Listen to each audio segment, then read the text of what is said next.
Wes, thanks for joining. Welcome to the show, and thank you for coming on here pretty last minute. But we came across this really interesting article that Artemis put out yesterday. Why Coinbase wins in an AI native finance world. We've been working with the Artemis team, doing some stuff on the data side, on the back end of our business. Andrew and team have been regular guests on the show. Maybe as we kick off into this article, give us a bit of your role at Artemis, and then we can dive into what specifically this article gets into. Yeah, sounds great. First of all, love to be on the TBPN of crypto. Yes, sir. Understand TBPN if I of said money. We're that. going broad. We're going money. But yeah, my name's Alex Weseley. Go by Wes because there's two Alexes at the office. But I've been working mostly on the sort of data research intersection for the past 2.5 years at Artemis. So anything from building data pipelines and understanding protocols to writing research and our sort of weekly newsletter, things like that. And yeah, I was involved in helped co-write this Coinbase piece that we put out last week to quite a good bit of engagement. I think people it resonated, people liked it. Some people were like, agentic finance is BS, et cetera, et cetera. But Why did this get so much buzz? Was it slightly hot take, or what created that sense of traction? yeah, I guess it's like slightly a hot take. I think most people think of agentic finance. Maybe they think of USDC and they think of Circle, and maybe they think of Stripe and Tether. Coinbase maybe isn't the first name that comes to mind. So framing sort of this AI native finance world around Coinbase, I think maybe it was like a fresh perspective that resonated with people. Yeah. So let's get into this specifically. I've popped up some of these like specific data graphs and things that you guys shared here. What is the case here? I mean, we see Coinbase getting a ton of pressure generally in terms of their trading business and their trading volumes. But it sounds like, from your perspective, this is a narrow view that misses, quote, the long-term upside of Coinbase in a world of $3 trillion of stablecoin supply, $5 trillion of agentic commerce by 2031. Give us a bit of this thesis and how you think about the bigger opportunity. Yeah, I mean, you nailed it. So we believe the market largely views Coinbase as a crypto brokerage, and just values it sort of on trading revenues and transaction revenues. And I think if you look at historical price action, that's certainly been the case. Even more recently, if you compare Robinhood to Coinbase, price action is very similar, and really what they have in common is sort of this trading business line, if you will. But in reality, about half of Coinbase revenue comes from subscription and services. About 300 million this past quarter came from just stablecoin sort of reserve income and their deal with Circle. And we believe that the stack they're building with Base, they help incubate X402 and sort of have a lot of developer tooling and infrastructure built around that, as well as sort of their revenue sharing business relationship with Circle and USDC positions them really well for a world where AI is the primary, where AI agents are the primary transacting, I guess, users of the internet in finance. And of course, this is very forward looking, looking at just sort of 2031 and anchoring around predictions, made by some reputable folks. I think Bain's Secretary of Treasury estimating about 3 trillion in stablecoin supply by 2030, 2031. He's estimating about 5 trillion in agentic commerce by 2031 as well. So kind of we use that as some anchors and lay out the thesis Was around this? how. Yeah, I think this is the graph you're talking about, right? Yes, All right, let's exactly. get into this. This was one that definitely stuck Yeah. out to me. Walk us through this. Yeah, I mean, so I think there's two main things to look at here. You've got total stablecoin supply, which here we're predicting hitting 3 trillion by 2031. A little bit more conservative versus the 3 trillion by 2030. And we think USDC could capture 30% of that market, being sort of the largest regulated, sort of genius compliant stablecoin in the US today. It's already sort of kind of got that moat and strength, and so we see that sort of compounding over the years, and potentially grow to 30% market share in the next 5 years. Yeah.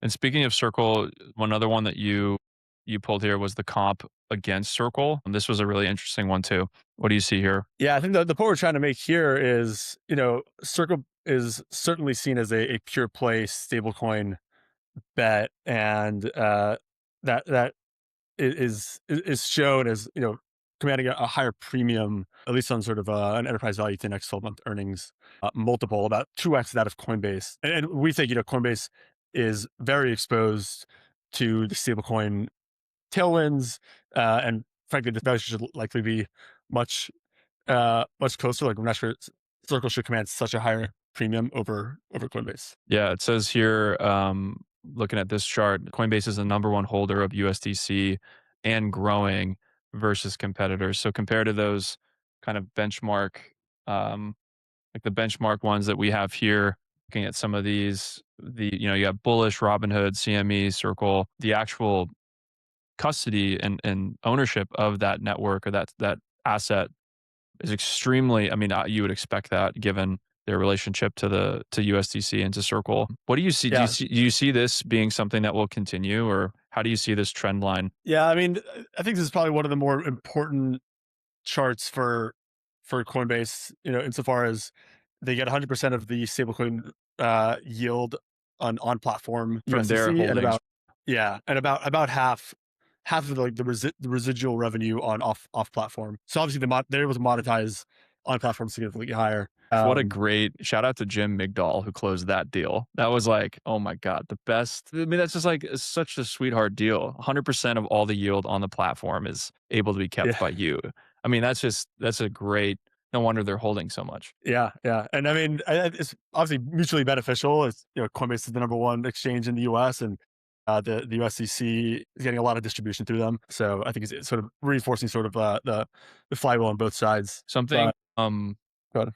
maybe to shift gears, you mentioned X402, and some of the charts here that seemed really interesting was X402 and on-chain agentic payments and where they're settling. What are you guys seeing right now in terms of just like maybe even broadly agentic payments on either Base or X402? We've kind of seen an interesting couple of months here of like what's actually happening on chain, what's real, what's not. I think Artemis has been really clarifying in some of that. What are you seeing currently in terms of the Base X402 involvement with this stuff? Yeah, I mean, this is one of the more nascent, I think, verticals in maybe finance broadly. Maybe this one would be a better chart. Looks like real agentic payment volume on X402 versus other protocols. This is pretty stark. Yeah, it's a lot of blue.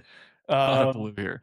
Yeah, I mean, like X42 has been around, I guess, the longest. Really, other, I believe, is primarily composed of MPP, Stripe's payment protocol, which launched in March. So still very early, but what is clear is that people that are building agentic payments, agentic commerce applications really only had one choice for a long time. Potentially those kind of like early mover advantages could compound for X402. And we see like a lot of this payments activity happening on Base, like given X402 was incubated by Coinbase. So yeah, like I think, having sort of the shared payment protocol, shared settlement layer, these things compound over time as liquidity, moves to Base, as applications are built around, these X402 payment protocol, use USDC, these things, I think all compound to Coinbase, Circle as well. But Something again, very early, but yeah, this is probably maybe this will be the last one we pop up here and rapid fire you with, but this seems to me to be one of the most like, bring it all together slides, like what and making the claim, around Coinbase, the revenue opportunity. Maybe let's close with this and how this comes together. Yeah. So I guess the point of this graphic we put together is to just really illustrate visually how Coinbase could potentially monetize the rise of agentic commerce. So the primary revenue driver would be agentic commerce serving as a vector for growth for USDC, and Coinbase obviously being able to monetize that growth in USDC float. But again, if this activity takes place on Base, which you're seeing it happen on Base today, that could lead to an incremental 100, 200, 500 million in sequencer revenue paid to the Base sequencer. And they've already got a suite of products around agentic workflows, whether it's an agent kit, wallet infrastructure, their agentic market routing. And so I think there's a lot of ways to get creative around monetizing that layer as a sort of a platform and marketplace. Yeah. And so Coinbase developer platform, I'm popping this up here. It looks like, so this is it's been a minute since I've looked at this. So this is really where all of this comes together for them. Got some big names here building on top of this, and it's kind of bringing together a lot of what they have: payments, trading, wallets. X402 is probably popping up here somewhere. But how do you see, Wes, from your standpoint, who's the biggest challenger to Coinbase right now in terms of like, who's running a similar race, and from a volume standpoint, who are you seeing is gonna, challenge them here or fight to get some of that market share from them? Yeah, man, I think this will be a highly contested space. Circle, announced earnings and also announced their agent stack yesterday, or was it? Yeah. So I think Circle's coming for a slice of this pie. Stripe, of course, one of the largest payments processors in the world, has MPP and a massive existing user base. So they will certainly be trying to Yeah, get it's their slice of interesting. the pie as well. It's interesting if Yeah. like, X402 and USDC are kind of the native assets for both of these, right? Like you have what Circle's doing here. It's kind of a power move to see this. We haven't dove deeply into this, but I was looking at this last night. Would you consider it sounds like this is kind of a similar approach to X402 just coming from the Circle vantage point? Yeah, I honestly haven't looked at it too deeply. Kind of, on a quick glance, seems sort of like maybe a competitor to the agentic marketplace that Coinbase had put together, and maybe just like some developer tooling around it. I really like the way that, like, looking at this website, I really appreciate the way that they're visualizing what agents are doing and how Yeah, payments and micropayments fit into it.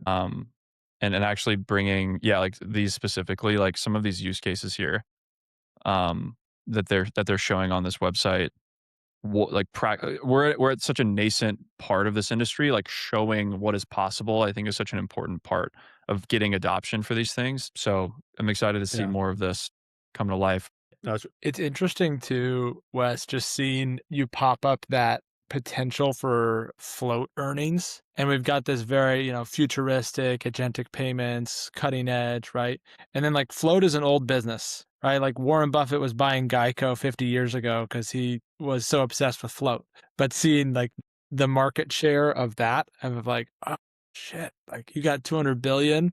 If with Coinbase, if they're getting 1.5% of that, like that's a $3 billion revenue right there. Like that's an exciting thing. And it's like seeing how even amidst these like crazy innovations, there's simple old business models that just work. And I like how you're like combining the old and the new and sort of saying, and that's how they'll win. yeah. I mean, being able to sit on treasuries is one of the better business models out there.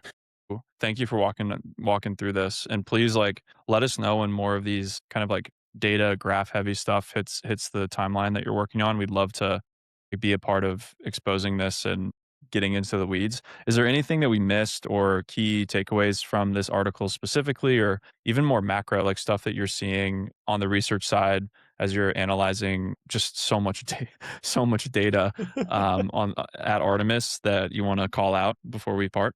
No, I think you guys covered it really well with the graphics you guys picked out on the research side. Yeah, I think I think everybody's leaning into agentic commerce massively, and I think we'll continue to see that growth through the year. I think that the story will continue to be stablecoins and agentic commerce, and tokenization. But yeah, thank you guys so much for having me. That was a good time. Yeah, man. Wes, thanks for Thanks, joining. Wes. We'll have you back. Shout out to Artemis.